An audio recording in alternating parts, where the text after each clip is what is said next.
I wanted to compare the success of givers, takers, and matchers. Who are the most productive? Who are the least productive? So I got data across different kinds of jobs and different measures of success.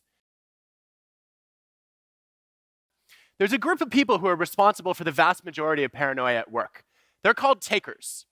Takers are the kinds of people who are always trying to get as much as possible from others. They never want to give anything back unless they have to. They excel at important skills like social loafing, free riding, shirking. They're the people who raise their hands and volunteer for the interesting, visible, important projects, leave the grunt work for everyone else, and then walk away with the lion's share of credit for collective accomplishments.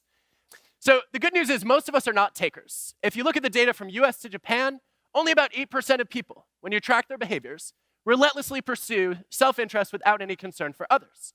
So what are the rest of us? On the opposite end of the spectrum, we have people that I like to call givers. And for me, a giver is not a philanthropist, not a volunteer, but rather just the kind of person who enjoys helping others and often does it with no strings attached.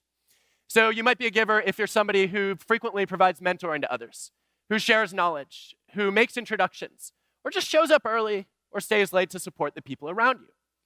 Now, many of us love this idea of being givers. It resonates with our core values. We certainly want to operate that way with our friends and families. But in professional life, we know that there are takers out there. So out of fear, most of us choose a third style. We become matchers. Matchers try to keep an even balance of give and take, quid pro quo. I'll do something for you if you do something for me. It's almost like being an accountant. And I wondered, is that the most effective way to live your professional life? That's what I want to talk about today. Now, I wanted to compare the success of givers, takers, and matchers. Who are the most productive? Who are the least productive? So I got data across different kinds of jobs and different measures of success. Now, a lot of people think that the takers finish last. They don't. The data show consistently that the givers finish last in each of these jobs. We need to know what is the most effective style. If the givers finish last, who finishes first? Let me start with the encouraging news. It's not the takers. Takers tend to rise quickly, but they also fall quickly. And they fall at the hands of matchers. Matchers, you believe in an eye for an eye, a just world. What goes around comes around. And when it doesn't, you know that it's time for you to step up and become the karma police. Matchers will actually go out of their way to make sure that takers fail, because it's not fair in the eyes of a matcher to be selfish and succeed. Now, some matchers choose to do this directly. They will feed the takers in their lives false information, hoping that they're going to suffer. Most matchers, though, choose a more subtle but equally deadly ancient weapon, which is called, and it usually goes something like this: don't trust this guy. He's a selfish bastard. Well, most people are matchers. The vast majority of people operate somewhere in the middle of this give and take spectrum. So it's very hard to take advantage of one person and then start over fresh in a new relationship, because usually there's a matcher there who will spread the word and warn people about you. The data show across engineering productivity, medical grades, and sales revenue, as well as every job I've ever studied, that the best results belong to the givers again.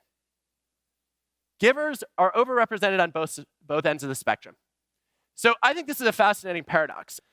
Why is it that some givers rise to the top and others sink to the bottom? What can we learn from successful givers?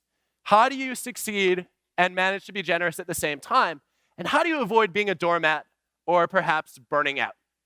A lot of givers say, I'm going to focus on protecting myself by surrounding myself only with givers. And that is a mistake. You need matchers in your life too, who are going to guard you against the takers in the world. What successful givers are vigilant about is screening the takers out of their lives, knowing that one bad apple can spoil a barrel. But the data show that the negative impact of a taker on a team or a culture is typically double to triple the positive impact of a giver.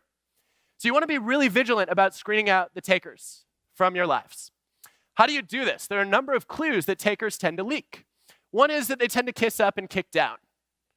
Takers are very good fakers when dealing with powerful people, but they find that it's a lot of work to pretend to care about everyone they interact with.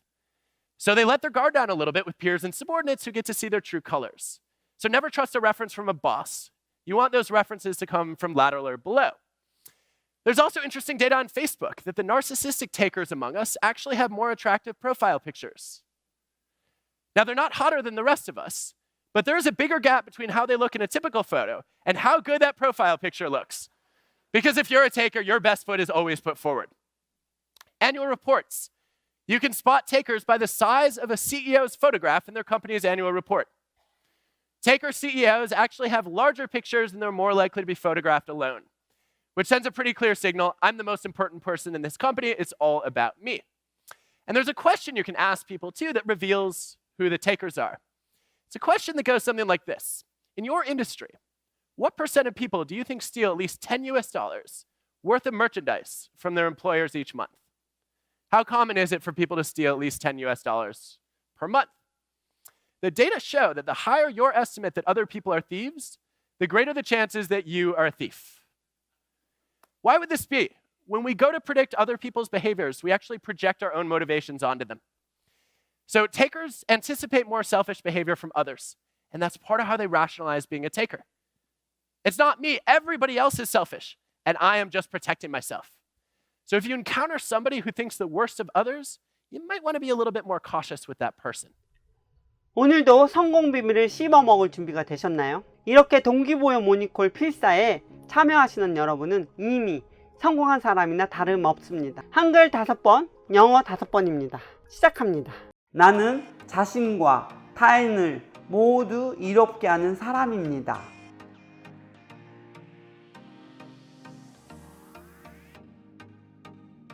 I am someone who benefits both myself and others.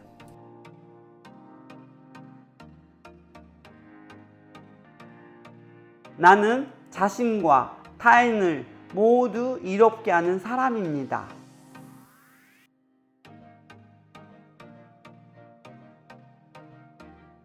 I am someone who benefits both myself and others.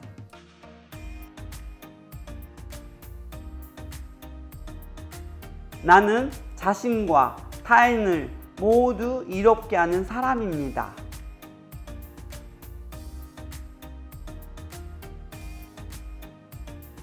I am someone who benefits both myself and others.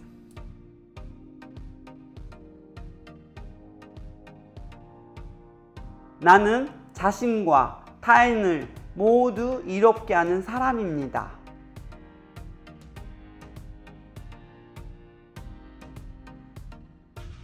I am someone who benefits both myself and others.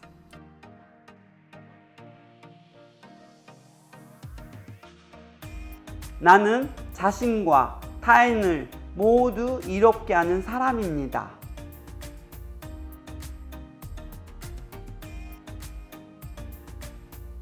I am someone who benefits both myself and others.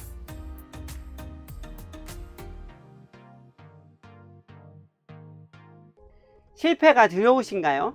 어떤 상황 속에서도 할 수 있다고 믿으세요. 성공의 열쇠 웰싱킹과 세계 최고의 성공 비밀을 당신의 것으로 만드세요. He can do, she can do, why not me? 좋아요, 구독, 알림 설정은 필수입니다. 지금 당장 이 영상을 주변에 알려서 함께 해보세요. 함께 가면 더 멀리 갈 수 있습니다.